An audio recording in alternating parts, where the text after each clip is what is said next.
या जाऊ द्या यायला काय मेलेल्या माणसाला तुम्हाला प्रश्न यायला पोलीस धन्यवाद.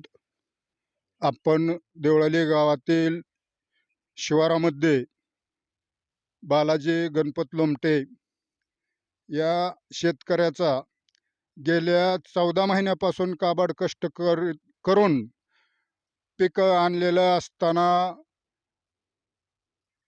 पारेषण कंपनीच्या हलगर्जीपणामुळे या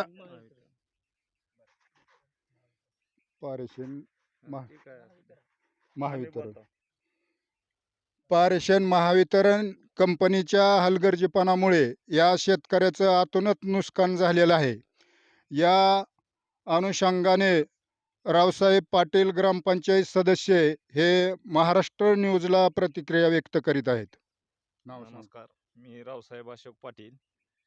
माझ्या चुलत्याचा एक 3 एकर ऊस जळून खाक झालेला आहे महावितरणच्या गलतान कारभारामुळे. आपण बघत असताना या शेतामध्ये तारा खाली हाताला लागत असतील, दिसतात ना तारा. तर त्या ताराचे शॉर्ट सर्किट होऊन एक 3 एकर ऊस असा जळून खाक झालेला आहे आमच्या चुलत्याचा. तर ते चुलते काय आमच्या आता बोलायच्या मनस्थितीमध्ये नाहीत. त्यांच्यावर दुःखाचा डोंगर कोसळलेला आहे. एक वर्षभर आपल्या पोटच्या गोळ्याला सांभाळल्यासारखं त्यांनी ऊस सांभाळलेला होता, पण ते 3 एकर ऊस जळून खाक झालेला आहे. आता काय मागणी आहे शासनाकडे तुमची? प्रशासनाने याची तात्काळ दखल घेऊन मदत देण्यात यावी काहीतरी.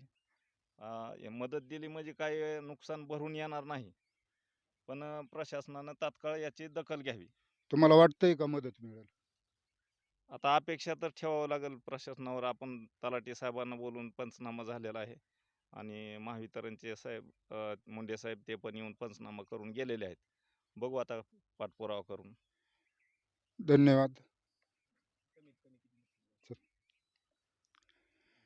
देवळाली गावचे नागरिक रोहिले साहेब हे महाराष्ट्र न्यूजला 2 मिनिटाची प्रतिक्रिया व्यक्त करतील.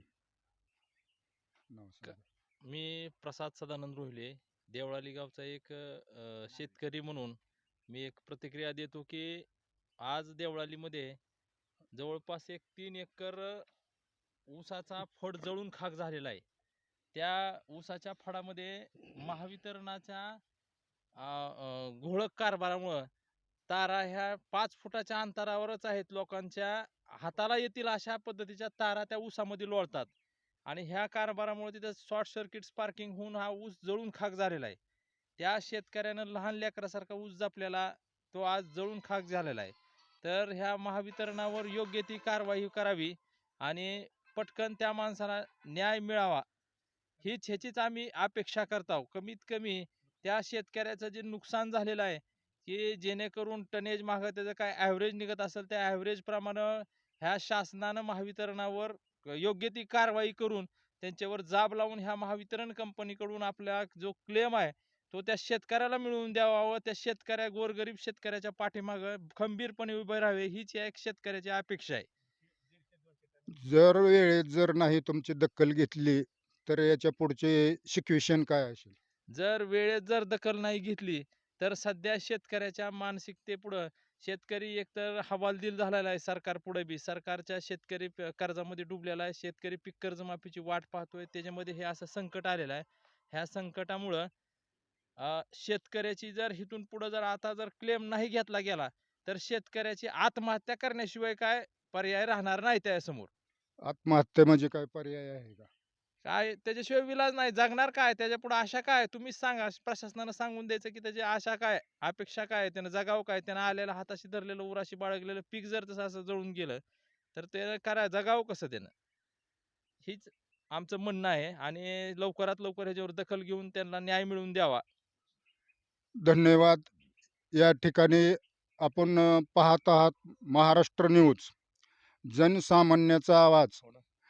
या ठिकाणी त्या शेतकऱ्याची म्हणजे न्यूजच्या माईक पुढे बोलण्याची सध्या परिस्थिती राहिलेली नाही. या ठिकाणी आपण बघत आहात जोमात आलेलं पीक पूर्ण जळून खाक झालेलं आहे.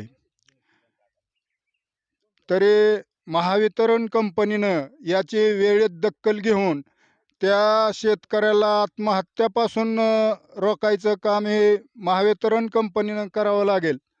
जर तसं नाही झालं तर या देवळाली गावचा सर्वसामान्य शेतकरी रस्त्यावर उतरून न्याय मागितल्याशिवाय राहणार नाही.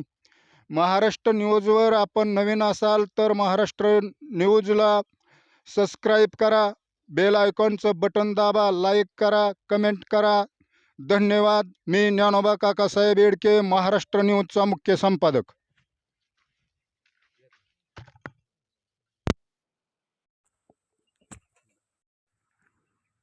ताराचा